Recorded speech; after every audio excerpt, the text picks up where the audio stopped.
many professional MMA fighters, Bubba Scheffel's career started on the wrestling mat rather than in the octagon. He found his name blowing up around the wrestling community when he began his 4-year stint with Southern Garrett High School, a wrestling powerhouse in the state of Maryland.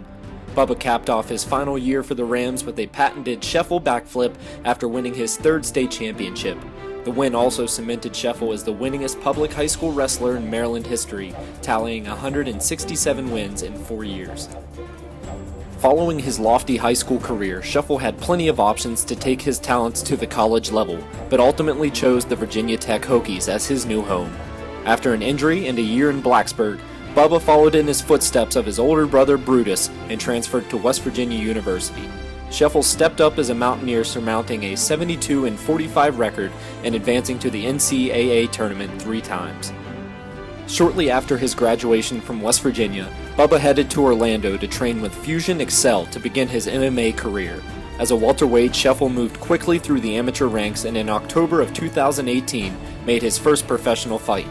To date, Scheffel holds a perfect 5-0 record as a pro, including 4 submissions and 1 knockout.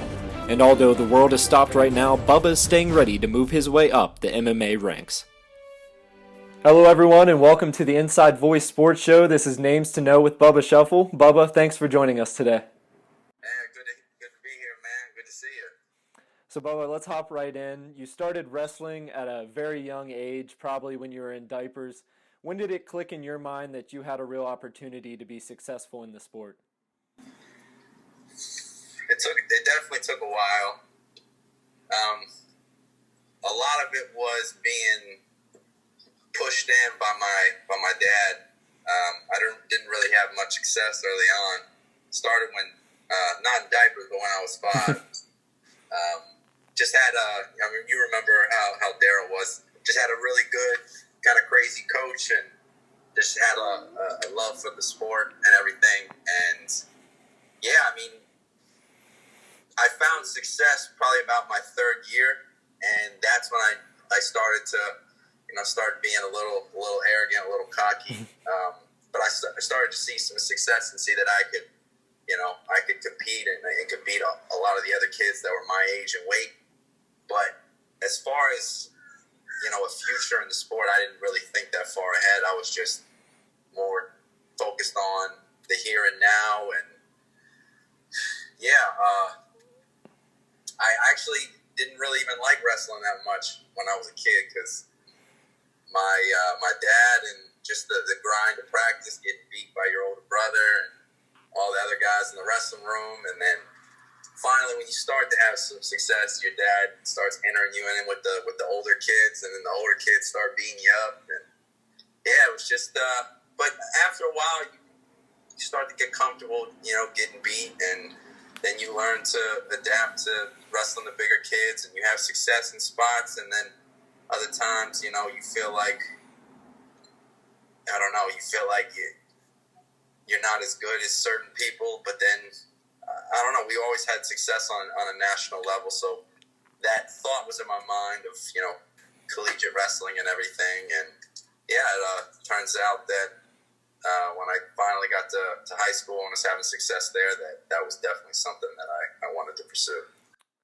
And throughout your high school career, you were surrounded by talent. You mentioned your older brother, Brutus, who won 4 straight state championships in his 4 years of high school. You were also teammates with Lex Ozias, who went on to wrestle at Virginia Tech and has also had a very successful CrossFit career now that he's out of wrestling.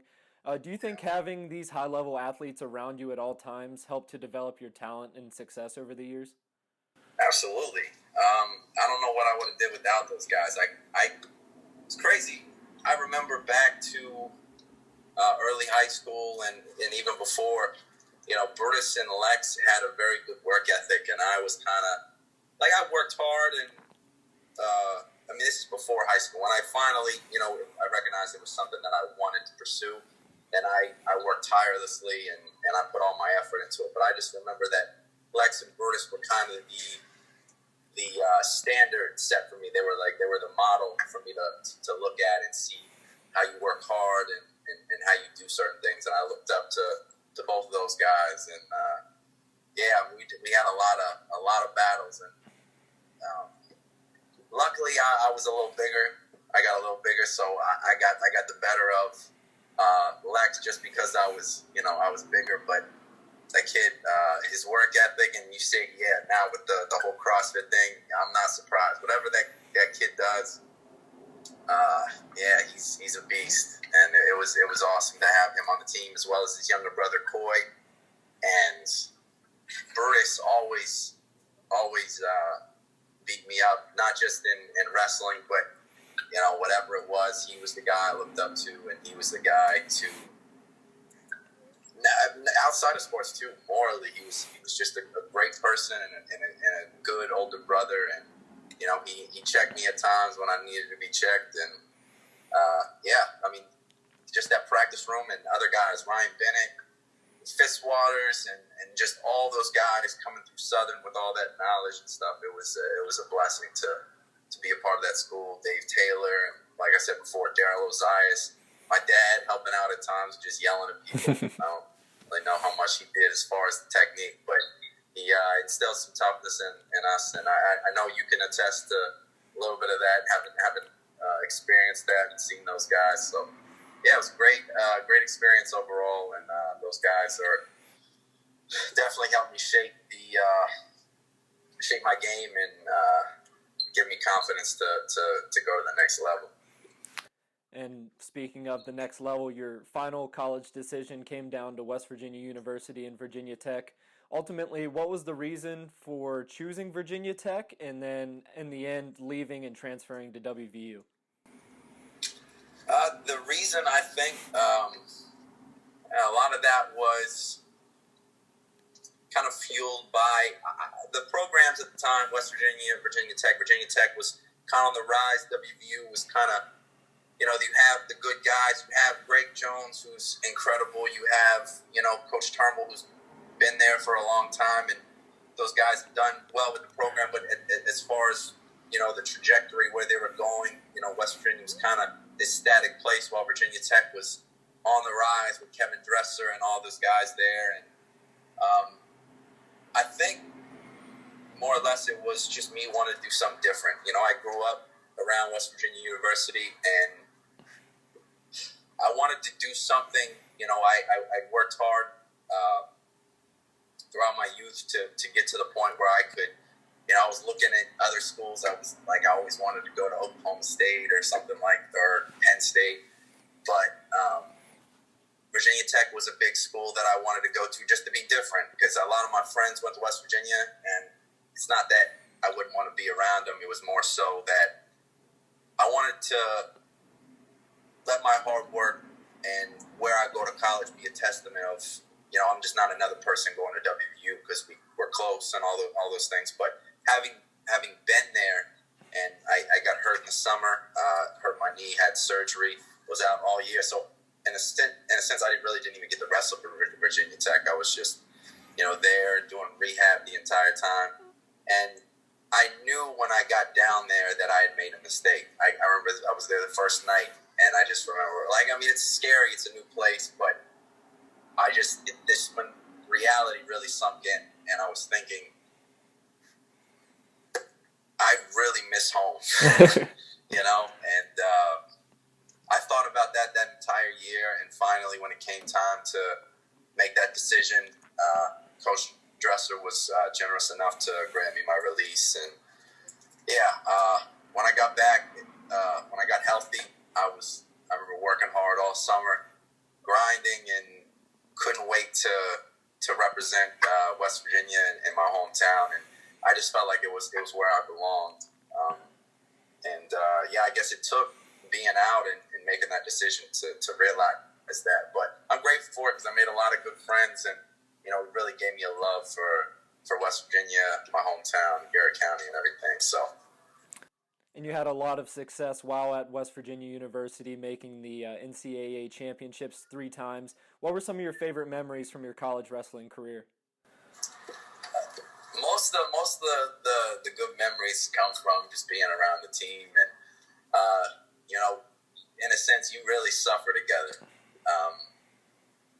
I can't speak on any other sport, but we worked hard. We got after it, and it was it's you kind of create this bond with all your teammates, and you got different personalities and egos and all those things, and still you grind together, and you start to develop a closeness just from going through those things and suffering together, like I said. And the best memories were the traveling and the hotels and stuff like that. But as far as actually competing,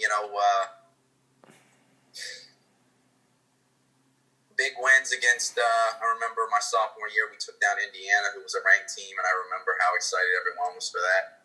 I think during that tournament that we were in, I broke the single season pin record, and that was pretty cool to just all the people back home to send love and show support. That was surreal. So I mean that, but more so in college, I had an expectation for myself to be the best, and started off very well and with a lot of promise, but it took so much, to sneak into the top 20 and try to climb, but just felt stagnant. Anytime you face those top 10 guys, you're right there with them, but you can't get over that hump. So that's how it was freshman year. I remember my first match, I almost upset the number 2 ranked kid in the country. I ended up losing 4-3 or 5-4, if I'm not mistaken. And I got a lot of hype after that, and then it just kind of became a habit of losing these matches against these top 10 guys, by a point or two, and then it just kind of became instilled in my mind that they're just better than me, and it's not a good thing to develop, because losing really is it's something that your brain kind of gets used to, it gets comfortable with, and then that is not a good thing. And it wasn't until my senior year, and I had this match, and this is probably my greatest memory in college. One of the greatest memories in college was wrestling NC State at home.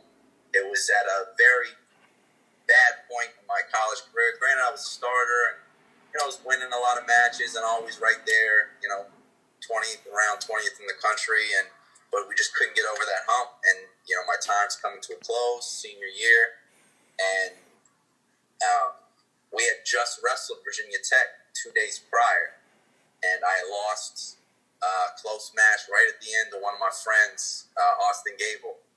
And I remember after that match, Coach Henson, we went back to the locker room, and he said, "Scheffel, it looks to me like you're just waiting for your time to run out." And I can't tell you how mad I was at hearing that, because I thought about all the times me and AJ Vizcarrando, or me and someone else, would go in the room.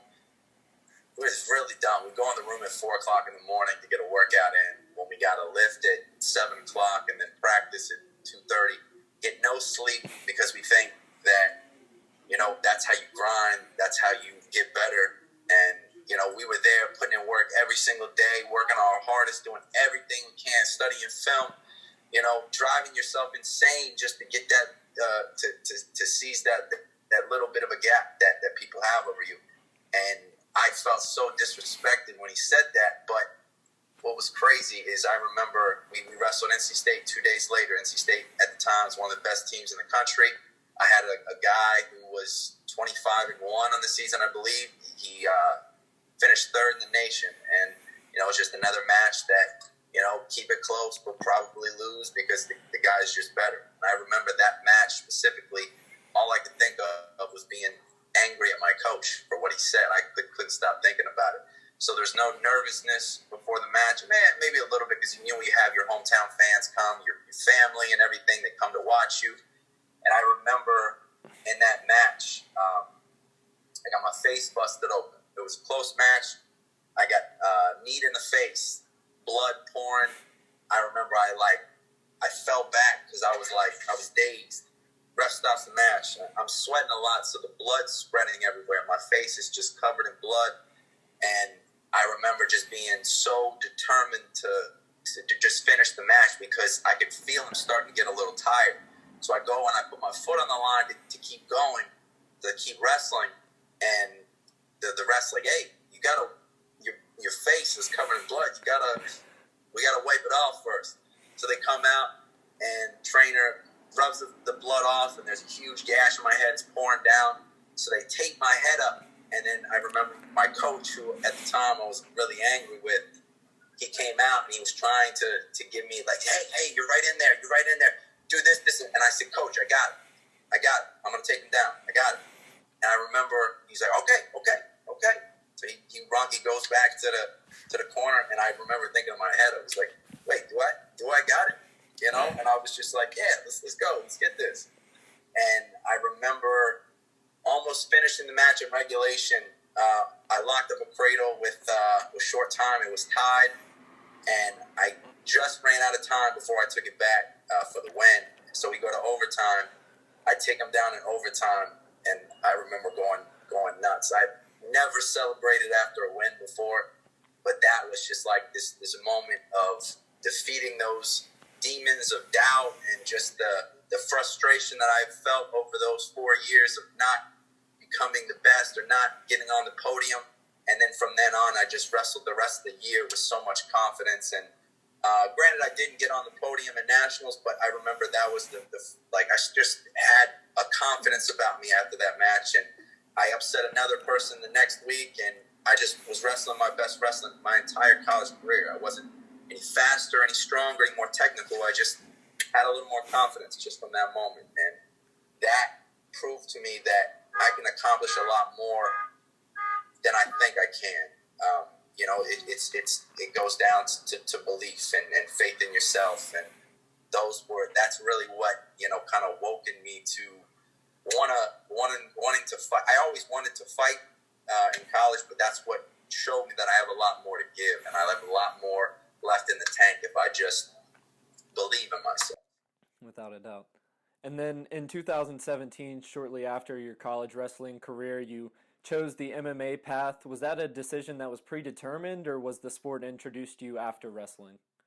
I was not necessarily predetermined. I knew I thought about, like, as an option when I was a sophomore in college is when I kind of started thinking about it. I'm like, hey, this pretty. You see wrestlers sometimes that have a lot of success in the MMA world coming out of college. It's definitely something that I could see myself doing. But like I said, with college not going the way that I desired, and me not having, the status that I want, the national championships and things like that, I started to lose confidence in myself. So that kind of that desire and that dream was like, well, if this is the limit you're reaching, then why fight? Because you're capped off here. You're not going to get any higher. So you might as well not even try. And that's what that match at NC State and then the rest of the season showed me is, I shouldn't cap myself. I know I can beat anybody out there if I believe in myself, and I know I got a great work ethic, and if I work hard enough and I stay focused, then I can have insurmountable success in the MMA world. So that's what kind of gave me the confidence to make that decision. But there were other things. I mean, I was still scared. I didn't know where to go, or I didn't know any person that did MMA. So I was kind of stuck right there after coming back from nationals. And I did a combine for Hendrick Motorsports for NASCAR to be in the pit crew. And they called me back. So I did a combine for them. They called me back. And, it's a pretty good career, very good pay. And, granted, I'm not a big fan of NASCAR. It's not something I watch all the time. It's not, my dad watches all the time, so I know he would have liked that. But yeah, I mean, it's just I was met with this decision. I have this comfortable life that I could live, at least while I was, working for Hendrick. Comfortability and security, I guess. And then I have this on one side, and on the other side, I have these dreams and goals and these things. I've developed these skills over a long time, and I have this MMA on the other side. And I was, kind of weighing the two, and then it was crazy. It was just, I had this moment of clarity. I'm like, why am I even thinking about this? If I make this decision to stay safe, then I'm going to regret this for the rest of my life, because I'll never know what would happen over here. And yeah, so that's what got me to get started. And granted, I met the right people that got me down with a great team that was up and rising at the same time I got down here. I get down here with this team. They have one guy in the UFC at the time. And then all of a sudden, all these people, because of the coach is what got me there, because he embarrassed me. He humiliated me when I came down to train with him. Never been beaten that badly in my entire life. And after that, I decided to come, and then all of a sudden, all these big names in MMA start pouring in. They come down to do their camps with us. Then all of a sudden, Jacare Souza shows up. Jacare Souza comes, a bunch of other talented Brazilian fighters who want to come and be a part of the team. And now, granted, we're not a mega gym, but we have some of the best guys in the world, some of the best coaching in the world. And yeah, I'm blessed to be where I'm at, to be down here. I couldn't imagine being anywhere else. And it's just, like I said, it's a blessing to be a part of this team. And you obviously came into the MMA with ample amounts of wrestling and grappling experience, but early in your career, did you have any difficulties learning how to strike and some of the technical submission techniques? Yeah, a lot. Definitely a lot. That transition, you create a lot of habits through wrestling. And a lot of those habits are great, but some of them you have to unlearn. And granted, you're coming from a place of trying to unlearn something that you've been doing for 20 years.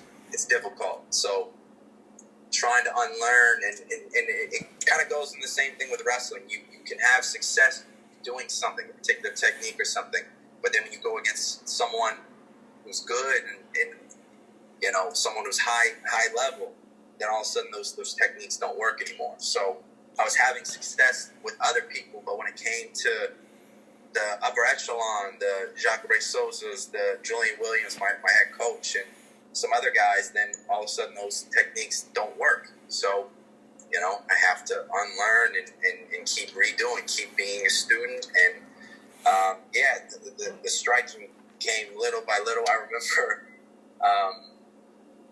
we're doing these, concentrating on our footwork, doing these techniques, and I remember I heard laughing behind me, and I was just, kind of self-conscious, like trying to do the drill the coach is telling us to do.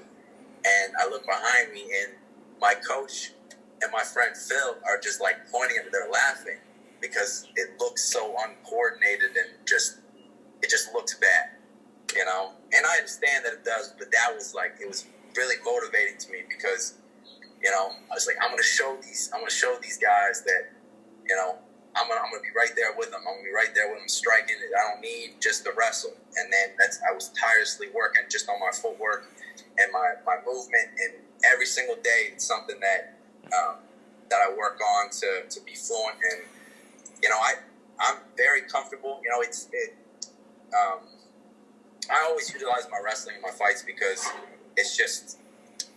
it's my dominant place, and it's something that is very lacking in the MMA world.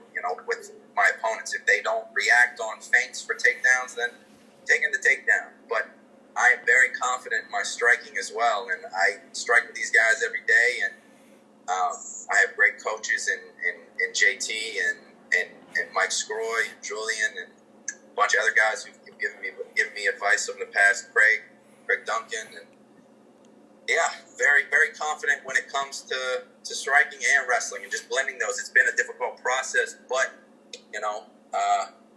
it's great to actually dive into something and like with wrestling, having wrestled for my entire life, when you feel growth, it's very, very minuscule. It's very, very, very, very small as you move forward. It's almost unnoticeable.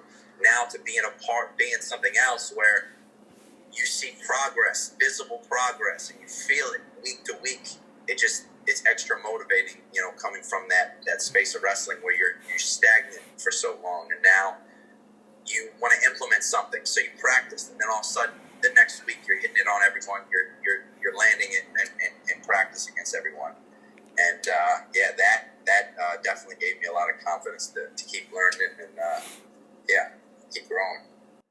And Bubba, one more question for you here. You had a quick journey through the amateur ranks of MMA, and now you're a perfect 5-0 as a professional. What are some of your personal goals, and how successful do you believe you can be in this sport?